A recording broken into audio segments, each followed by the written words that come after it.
Salut chers fidèles abonnés de ces chaînes. Incroyable mais vrai ces informations que je vous donnerai aujourd'hui. Nous allons parler de BlackRock, les investisseurs de BlackRock, certaines informations qui commencent par tomber.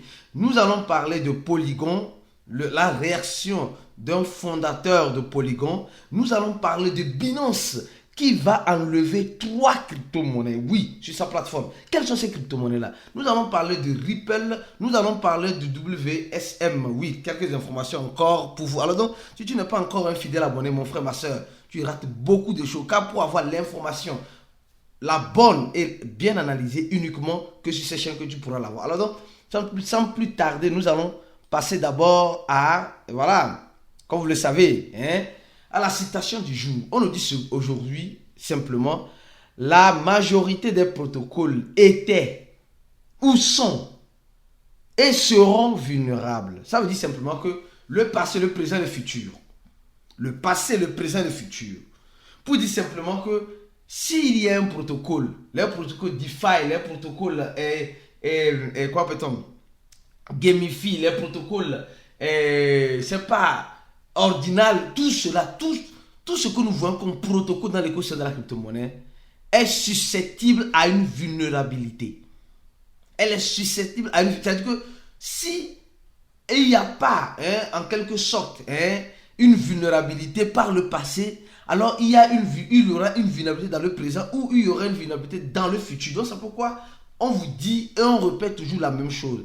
En crypto-monnaie, sachez le type d'argent que vous investissez dans l'écosystème. Parce que quand on parle de vulnérabilité, on parle de faille. Et quand on parle de faille, on parle de quoi? On parle de la chute si ce projet-là a une crypto-monnaie en quelque sens. Nous avons vu la vulnérabilité qu'on a vue sur Ethereum. On a vu des vulnérabilités sur Ethereum, dans les protocoles, dans la blockchain d'Ethereum. Nous avons vu des vulnérabilités sur quelle blockchain encore? Au lancement même de la blockchain de Shibarium, on a vu des vulnérabilités. On a vu. Dieu merci que ces vulnérabilités se corrigent. Parce que si une blockchain sort et il n'y a pas de vulnérabilité, alors soyez-en sûrs et certains que tôt ou tard, elle finira par avoir une vulnérabilité. Sûrement. Nous avons vu la blockchain de Coinbase, Base qui est sortie avec certaines vulnérabilités, qui a mis une pause pour quelques jours. Donc, nous sommes dans un écosystème jeune, neuf, qui ne nous donne pas une garantie à 100%. Donc, quand il n'y a pas de garantie à 100%, sachez le type d'argent que vous mettrez dans ces genres de protocoles. C'est très important. Alors, la deuxième information importante que nous allons analyser, c'est un des ex-directeurs de BlackRock. BlackRock, c'est quoi? C'est le plus grand fonds d'investissement que le monde de la finance n'ait jamais connu. Ils ont plus de 9 000 milliards de dollars en leur possession. Et ces personnes-là veulent rentrer dans l'écosystème de la crypto-monnaie. Et ils veulent rentrer en demandant l'autorisation pour proposer ces ETF-là sur le Bitcoin, partie spot, pas sur le futur. Et quand nous regardons actuellement le prix du Bitcoin, nous voyons que le Bitcoin est à 27 680 $ au moment où je suis en train de faire cette vidéo. 27 680, 90, etc. Donc, nous sommes en train de voir que, et mieux encore, le Bitcoin n'est pas comme le dollar américain ou n'est pas comme la monnaie fiduciaire qui, en quelque sorte, est illimitée. Le Bitcoin est limité simplement à son maximum supply à 21 millions de Bitcoin, 21 millions d'unités. Donc ça veut dire qu'il y aura la rareté. Et actuellement, on a déjà presque 19 millions qui sont déjà en circulation. Et dans ces 19 millions, il y a encore des millions qui sont perdus parce que les gens n'ont pas su garder la clé privée de leur Bitcoin quand ils devaient le garder. Donc ça veut dire simplement que nous sommes en train de voir beaucoup de choses se passer autour du Bitcoin parce que les institutionnels, les grands du marché, qui sont BlackRock, etc., sont en train de vouloir manger aussi leur part de gâteau. Parce que imaginez-vous un jour, peut-être dans 10 ans, dans 20 ans, dans 60 ans, dans 100 ans, ce grand fonds d'investissement se décide d'abandonner ou de commencer par négliger un peu, la monnaie fiduciaire qui est le dollar et s'accaparer des bitcoins. Ça veut dire que si leurs 9 000 milliards de fonds d'investissement, ils mettaient simplement que la moitié, c'est-à-dire, presque la moitié, disons l'exemple en quelque sorte 5 000 milliards. Ils mettaient juste 5 000 milliards dans les crypto-monnaies. Les gars, le marché des crypto-monnaies, surtout le Bitcoin, va exploser. Mais est-ce qu'ils le feront? Peut-être ils vont commencer lentement et sûrement, parce que le Bitcoin, c'est la monnaie faite par le peuple pour le peuple. Attention. Alors, je continue ma vidéo en parlant de ceci. On va parler d'abord rapidement du même coin. Les gars, qui sont ceux qui ont regardé cette vidéo-là? C'est officiel, oui. C'est officiel, oui. Cette vidéo-là, c'est officiel, le WSM, Wall Street Meme. Il y a encore du nouveau. Donc, comme il y a du nouveau, je vais venir de temps en temps vous apporter ces actualisations-là. Attention. Oui, ce meme coin-là qui est dans le FOMO actuellement, qui fait danser certaines personnes et qui fait chuter d'autres personnes. Comme vous le savez, nous sommes dans un écosystème de la crypto-monnaie où la danse et la chute font partie de notre quotidien. Et hier même, actuellement, nous sommes en train de voir ce même qui a fait moins 13%. Les gens m'ont dit c'est fini, c'est mort. Ça a scamé. Bon, peut-être que oui, peut-être que non. Je n'ai pas la boule de cristal. Mais il y a une information que tu dois savoir rapidement avant de continuer. Rappelez-vous ici, le projet, en quelque sorte, a fait un listing sur 2 échangeurs. D'accord? Et ils ont demandé aux gens de voter. Ils ont demandé aux gens de voter KuCoin, Binance, Coinbase, Bybit. Où est-ce que les gens veulent qu'on liste la monnaie? Et bizarrement, nous sommes en train de voir qu'il y a déjà des votes. Et secondo, nous allons parler aussi de cette information. Nous allons voir un peu ça. Et ça veut dire simplement que c'est une entreprise. Si vous voyez, ce symbole à côté, le bleu, ça veut dire simplement que c'est quelqu'un qui paie avec sa carte bancaire, l'abonnement sur Twitter. Mais cette couleur-là veut dire simplement, le jaune mais pas foncé, veut dire simplement que c'est une entreprise. Et mieux, nous sommes en train de voir, encore ça c'est le deuxième point, nous sommes en train de voir, ils sont en train de nous dire ici qu'ils ont déjà fait le listing sur plus de 10 échangeurs pendant cette semaine-là. Ils vont gagner plus de volume. Ils sont le 4e volume le plus gagné au niveau des meme coins. Est-ce que c'est vrai? Est-ce que c'est faux? Nous allons peut-être rapidement essayer de vérifier ça rapidement. Le 4e meme coin. Bam, non, ils ne sont pas le 4e meme coin. 1, 2, 3, 4, 5, 6. La capitalisation au niveau de CoinMarketCap n'est pas encore arrivée. Peut-être c'est sur CoinGecko qu'ils sont en train de dire cela. Et ils sont en train de dire qu'ils ont plus de 35 000 holders. Et il y a des rumeurs comme quoi ils vont lancer des produits et comme quoi ils vont faire des achats en retour dans ce mois-là. Bon, ça veut dire que quelque chose se prépare. Moi, je n'ai pas la boule de cristal. Et encore, ils nous informent aussi que Bybit veut lister un nouveau projet. Mais quel est le projet de votre choix? Donc, bon, qu'est-ce qui pourrait arriver? Je n'ai pas la boule de cristal pour dire ce qui pourrait bel et bien arriver. Mais je vous donne juste les informations parce que vous êtes ici, vous êtes des abonnés pour avoir des informations en temps réel de tout ce qui se passe dans le cours de la crypto-monnaie. Alors, revenons-en maintenant, comme vous le savez, sur Polygon. Les gars, le projet Polygon, un projet qui me tient à cœur, un projet que j'aime. Comme vous le savez, en crypto-monnaie, il ne faut pas le projet Polygon. Le projet Polygon avec son innovation, avec ses protocoles, avec tout ce qu'elle a apporté de nouveau. Nous sommes en train de voir ce projet à 55 centaves de dollars. Mais qu'est-ce qui se passe-t-il? La polémique. Nous avons vu ce projet qui est déjà arrivé à 2 dollars. Et aujourd'hui, on la voit à 55 centaves de dollars. Ce projet qui est un projet, selon moi, mais je peux toutefois me tromper, attention les gars, selon moi, est un projet très innovant. Aujourd'hui, on est en train de voir qu'il y a du FOMO, il y a du fouille derrière. Pourquoi du fouille? Parce qu'il y a un fondateur, un cofondateur, les gars. On dit cofondateur. Même Vitalik d'Ethereum est un cofondateur. Attention, un cofondateur. On n'a pas dit simplement que fondateur. Un cofondateur, ça veut dire qu'il y a plusieurs cofondateurs. D'accord? Je pense que déjà le mot cofondateur nous dit simplement qu'il y a encore d'autres fondateurs. Donc, il y a un cofondateur qu'on appelle, je ne sais même pas quoi, qui décide après avoir travaillé depuis 2017 au lancement de Polygon, de ce réseau, de ce protocole Polygon, qui est un protocole intéressant sur lequel même le Shibarium même s'est basé même pour créer sa blockchain. Nous sommes en train de voir que ce réseau Polygon, que nous voulons ou pas, ce fondateur a décidé, après avoir travaillé sur, pendant 6 ans, 6 ans, il a décidé d'arrêter, il a décidé de sauter du navire, il a décidé d'arrêter. Les gars, d'abord, si c'était le fondateur, le seul et unique fondateur, alors on devait avoir peur. D'abord, c'est la première analyse. C'est un cofondateur, donc ça veut dire qu'il y a quelqu'un, il y a d'autres qui sont encore là, d'accord? Et lui, il est fatigué. C'est normal, les gars. C'est normal d'avoir d'autres horizons. Je vous donne juste l'exemple de, deux fondateurs de Tron, Just, qui a abandonné, ou bien qui a sauté du navire en laissant le projet Tron derrière lui. Mais ça ne veut pas dire qu'il n'est plus dans le projet. Il fait partie peut-être du conseil d'administration du projet Tron, mais il n'est plus bien qu'il est le fondateur, mais il n'est plus le CEO. Vous avez compris? Le fondateur ne veut pas dire obligatoirement être le CEO. Tu peux être fondateur et après donner l'autorisation à d'autres personnes de diriger ce que tu as créé. Mais tu restes toujours le fondateur.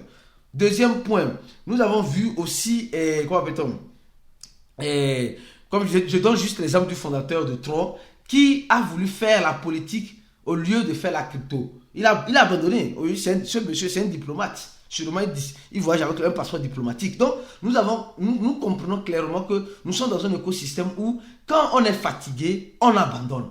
Il ne faut pas avoir honte d'abandonner. Il ne faut pas avoir honte. Moi, je ne vois pas la honte. Et les gens commencent par spéculer déjà que non, le projet Polygon, c'est fini si ce monsieur n'est pas là. Non, non, c'est un cofondateur. Il y a encore des gens. Ça ne veut pas dire que s'il lui quitte, le projet meurt. Non. C'est ça qu'on appelle la décentralisation. C'est ça. Quand c'est centralisé, quand il quitte, le projet meurt. Mais quand c'est décentralisé, quand il quitte, il y a encore d'autres personnes qui peuvent encore faire mieux que lui. Donc, c'est tout à fait normal. Donc, il n'y a pas de peur. Il n'y a pas de peur en ce sens sur le projet Polygon. En tout cas, c'est ce que moi je pense vis-à-vis de cette information. Alors, une deuxième information importante, mon frère, ma soeur, que tu dois savoir, oui. Les gars, vous vous rappelez de la Chine, ou bien vous vous rappelez de la Chine en 2021, en 2020, la Chine qui était même contre toutes les crypto-monnaies, la Chine qui était contre l'écosystème des crypto-monnaies. Cette même Chine aujourd'hui, Hong Kong, la capitale, est en train de mettre un fonds pour les startups, les entreprises qui veulent faire du progrès dans cette technologie de la blockchain. Les gars, ça commence par devenir très intéressant. Oui, nous sommes en train de voir qu'ils vont mettre plus de 100 millions, presque 100 millions de fonds pour les startups dans l'écosystème. Nous sommes en train de voir que Hong Kong aujourd'hui est en train de devenir le hub, c'est-à-dire que c'est pas la ville qui reçoit tout, je peux dire en quelque sorte, tous les gens qui veulent faire carrière dans cet écosystème. Au même moment, nous sommes en train de voir que Coinbase est en train de convaincre le gouvernement américain de faire comme Hong Kong actuellement, parce que nous savons que la Chine et les États-Unis sont les deux grandes puissances économiques mondiales et c'est peut-être patata. Je ne vais pas rentrer dans la géopolitique. Et celui qui va avoir la main plus concentrée sur les crypto-monnaies ou sur cette innovation de la technologie de la blockchain aura encore un plus en avant. Donc, nous sommes en train de voir que les Américains se disent non, nous, on est intéressé, mais on n'est pas intéressé. Oh, la Chine avait dit qu'elle n'était pas intéressée. Maintenant, elle montre son intérêt. Elle montre l'avantage de cette technologie-là. Et nous sommes en train de voir que ça commence par être vraiment quelque chose qui doit commencer par nous faire réfléchir. Donc, la Chine, l'Asie aujourd'hui veut devenir en quelque sorte la base du Web 3.0 et surtout des entreprises qui veulent développer leur écosystème, qui veulent développer leur produit système dans cette nouvelle technologie. Alors, une nouvelle encore importante, les gars. Après avoir parlé de WSM, nous allons parler de Binance, les gars. Binance va délister 3 crypto-monnaies. Comme je l'ai dit d'abord, c'est incroyable mais vrai. Nous sommes en train de voir aujourd'hui que l'échangeur, le plus grand échangeur des crypto-monnaies, au moment où nous sommes en train de faire cette vidéo, bien sûr, qui est Binance, qui a en son sein plus de 385 coins, avec plus de 1500 parités, avec un volume de plus d'un milliard en quelque sorte. Nous sommes en train de voir que cet échangeur-là se décide de déslister, ou bien pas déslister, mais elle nous donne déjà des sonnettes d'alarme. Elle nous dit, mes frères, mes soeurs, faites très attention, parce que nous sommes en train de voir ces projets-là, et ces projets-là peuvent toutefois faire cloco sur notre plateforme. Oui. Quand Binance dit ça, les gars, vous devez déjà avoir les deux yeux grands ouverts. Bon, quand Binance dit ça, ça veut dire que elle a listé ces monnaies-là. Elle a listé ces monnaies-là, mais aujourd'hui, elle veut faire quoi? Elle veut déslister ces monnaies-là. Quelles sont ces monnaies-là? D'abord, quelles sont ces monnaies-là? Je ne te dis pas de courir pour aller vendre ces monnaies-là ou de courir pour aller acheter ces monnaies-là. Attention, loin de là. Nous sommes en train de voir que Binance est en train de déslister plusieurs parités. Je dis bien plusieurs parités. Cette fois-ci, ce n'est pas des parités qu'elle désliste, mais elle veut déslister l'ensemble de ces trois monnaies-là. Elle veut l'ensemble de ces trois monnaies-là. Alors, avant de continuer, je tiens à t'informer, si tu veux avoir la bonne formation, la formation la plus adéquate dans l'écosystème de la crypto-monnaie, uniquement la formation de Cliquer pour gagner. Parce que notre formation te donne le paquet nécessaire, le produit nécessaire, la mentalité nécessaire pour être un bon investisseur. Parce qu'aujourd'hui, tout le monde est un investisseur, mais tout le monde n'est pas un bon investisseur. Si toi, tu veux être un bon investisseur, alors remplis le premier lien. Clique sur le premier lien en dessous de la vidéo, remplis le formulaire, tu seras contacté par notre numéro WhatsApp 1+228. Et après, si tu n'as pas les moyens de payer les $100, directement tu peux payer par tranche. C'est possible de payer par tranche. Donc, si tu payes par tranche, si tu as, je sais, tu dis j'ai $50, tu peux payer $50, après tu vas payer encore $50. Non, j'ai $30, tu peux payer $30, après payer $30 et après payer le reste. Donc, on te donne la possibilité de payer par tranche pour nous rejoindre et avoir toutes nos stratégies nécessaires. Alors, donc, revenons sur Binance maintenant. Alors, comme vous le voyez très bien, nous sommes en train de voir Binance, tant bien que mal, avec les problèmes qu'elle a. Nous avons vu récemment, ceux qui regardent les vidéos, ceux qui ne ratent pas les vidéos, je crois que c'est dans cette vidéo-là, ceux qui n'ont pas regardé cette vidéo-là, donc quand tu dois savoir, ceux qui n'ont pas regardé cette vidéo, ni celle-ci, ni celle-là, ni aucune vidéo sur ces chaînes, parce que tu étais fidèle abonné, on a déjà parlé de Coinbase qui a éradié plus de 80 parités sur son échangeur. Binance qui ne cesse de déslister plusieurs échangeurs. Et Binance aujourd'hui qui nous dit clairement qu'elle va déslister désolé, c'est 4 crypto-monnaies. Elle dit qu'elle est en train de voir. Elle est en train de voir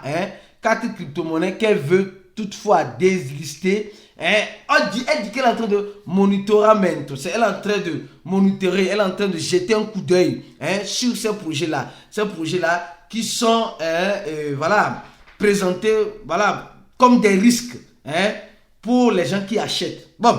Quels sont ces projets-là? D'abord, quels sont ces projets-là? Attention. Quels sont ces projets-là que Binance veut enlever dans la liste de leurs tokens? D'abord, le premier projet, c'est le projet Beta. On va voir rapidement. Le projet Beta. Rapidement, le projet Beta. Beta Finance. D'accord? Nous sommes en train de voir le projet Beta Finance. Je ne sais pas pourquoi. Bon, je n'ai pas analysé le projet, les gars. S'il vous plaît, je n'ai pas analysé le projet. Mais le projet était à ce prix-là. Et comme vous le voyez, après Binance a dit que non, que vous êtes sur notre, vous êtes sur la liste d'observation, comme risque d'être enlevé. Donc le projet Beta d'abord, vous avez vu. Bon, maintenant le deuxième projet c'est quoi? Le deuxième projet c'est le projet Bond. Voilà. Je ne sais pas si c'est lequel. Voilà, il y en a deux. Bon, je ne sais pas si c'est lequel. Le projet Bond, c'est le Brint, je crois bien. Brint, c'est ça, je crois bien. Brint, c'est ça. Le deuxième projet, c'est ce projet-là. Attention. Ah oui, le deuxième projet, c'est ce projet-là. Je n'ai pas analysé ce projet-là. Mais c'est Binance qui les a listés bien. Et si Binance dit qu'elle ne veut plus d'eux, Binance n'a pas dit qu'elle ne veut plus d'eux, mais Binance dit simplement que elle a les yeux sur eux. Elle a les yeux. Est-ce qu'ils sont en train d'innover? Ils sont en train de faire quelque chose d'intéressant ou quoi que ce soit? Bon, là, après, on verra bien. On verra clair comme de l'eau de roche le moment venu. Alors, parce qu'ils ont déjà la parité USDT, la parité BUSD qui est en train déjà d'être désistée sur Binance et la parité Bitcoin. On ne sait pas ce qui se passe. On verra bien. Peut-être que la Binance dit ça aussi. Non, je vais finir de donner la liste de ces crypto-monnaies d'abord. Là, il y a la monnaie World WTC. Voilà. Walton Chain, je crois bien. Il y a aussi cette monnaie, la troisième que Binance est en train d'observer et Binance veut déslister. Selon eux, c'est pas moi qui dis, tu me vois très bien, ces monnaies-là que je suis sont déjà sur Binance et Binance est en train d'observer ces monnaies-là. Et la quatrième, c'est la monnaie, et non, 1, 2, 3, 4. Et NEM. Voilà, on va voir. NEM. Voilà, rapidement ici. NEM, ici, le XEM, voilà, que Binance aussi veut déslister. Donc, c'est les 4 monnaies que Binance veut déslister. Mais les gars, la question que je me pose, est-ce que quand Binance les listait là, elle nous avait averti que préparez-vous, je vais les lister. Je vais les lister pour qu'on puisse se positionner. Maintenant qu'elle veut les déslister, elle est en train de dire, ils sont dans une liste d'observation. Alors, ces 4 monnaies-là, qu'elles sont dans une liste d'observation, Binance nous dit clairement qu'elle peut toutefois, même le FTT, même le FTX, qu'elle peut toutefois, hein, et ils ont acheté d'autres crypto-monnaies ici aussi, il y en a d'autres aussi, hein, il y en a d'autres aussi. Le REM, je ne sais pas, le Lina, etc., ARC, etc. Donc nous sommes en train de voir que même, hey, les gars, c'est sérieux, hein, c'est sérieux. Hein. Nous sommes en train de voir même la monnaie Yasmine Coin. Les gars, dormez les 2 yeux ouverts. Dormez les 2 yeux ouverts. Parce que Binance peut être, voilà, peut faire monter le prix d'une monnaie ou bien peut nous faire aimer une monnaie. Après, ce même Binance-là peut venir dire qu'elle laisse ces monnaies-là dans une liste d'experts pour être enlevées, pour être exclues, pour être déslistées sur sa plateforme. Donc, pour dire simplement, l'une à la bout de cristal, préparez-vous au pire en espérant le meilleur. Vous voulez avoir la bonne formation, cliquez sur le premier lien ou contactez notre numéro WhatsApp pour payer en tranche votre formation. On se dit à la prochaine vidéo et ciao pour d'autres informations.